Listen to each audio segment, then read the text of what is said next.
ನಿಮಗೆ ಗೊತ್ತಾ ಪಿಜ್ಜಾ ಹೇಗೆ ಹುಟ್ಟಿದ್ದು ಅಂತ? ಬನ್ನಿ ನೋಡೋಣ. ಪಿಜ್ಜಾ ಅರಮನೆಗಳಲ್ಲಿ ಹುಟ್ಟಲಿಲ್ಲ. ಅದು ಇಟಲಿಯ ನೇಪಲ್ಸ್ ನಗರದ ಬೀದಿಗಳಲ್ಲಿ ಹುಟ್ಟಿತು. ನೂರಾರು ವರ್ಷಗಳ ಹಿಂದೆ ನೇಪಲ್ಸ್ನ ಬಡ ಕಾರ್ಮಿಕರಿಗೆ ಕಡಿಮೆ ಬೆಲೆಯ ಹೊಟ್ಟೆ ತುಂಬಿಸುವ ಆಹಾರ ಬೇಕಿತ್ತು. ಅವರು ಒಣ ರೊಟ್ಟಿ ಮೇಲೆ ಬೆಳ್ಳುಳ್ಳಿ, ಆಲಿವ್ ಎಣ್ಣೆ ಮತ್ತು ಸಸ್ಯ ಸುವಾಸನೆಗಳನ್ನು ಹಾಕಿ ತಿನ್ನುತ್ತಿದ್ದರು. 1,500 ನಂತರ ಟೊಮೆಟೊಗಳು ಯುರೋಪಿಗೆ ಬಂದಾಗ ಅನೇಕರು ಅದನ್ನು ತಿನ್ನಲು ಭಯಪಟ್ಟರು. ಆದರೆ ನೇಪಲ್ಸ್ನ ಬಡಜನರು ಧೈರ್ಯ ಮಾಡಿ ಟೊಮೆಟೊವನ್ನು ರೊಟ್ಟಿಗೆ ಹಾಕಿದರು. ಅದೇ ಮೊದಲ ನಿಜವಾದ ಪಿಜ್ಜಾ. 1800ರ ವೇಳೆಗೆ ಪಿಜ್ಜಾ ನೇಪಲ್ಸ್ನ ಎಲ್ಲಾ ಬೀದಿಗಳಲ್ಲೂ ಜನಪ್ರಿಯವಾಯಿತು. ಬೀದಿ ವ್ಯಾಪಾರಿಗಳು ಬಿಸಿ ಪಿಜ್ಜಾ ಹೊತ್ತುಕೊಂಡು ಕಾರ್ಮಿಕರು ಮತ್ತು ನಾವಿಕರಿಗೆ ಮಾರಾಟ ಮಾಡುತ್ತಿದ್ದರು.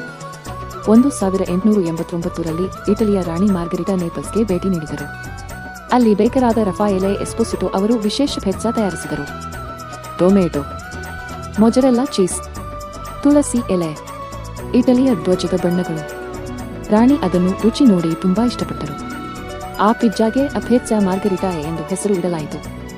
ಬಡವರ ಆಹಾರದಿಂದ ರಾಜಮಹಲದ ಆಹಾರಕ್ಕೆ ಪಿಜ್ಜಾ ಇಡೀ ಜಗತ್ತಿನ ಪ್ರೀತಿಯಾದ ಆಹಾರವಾಯಿತು.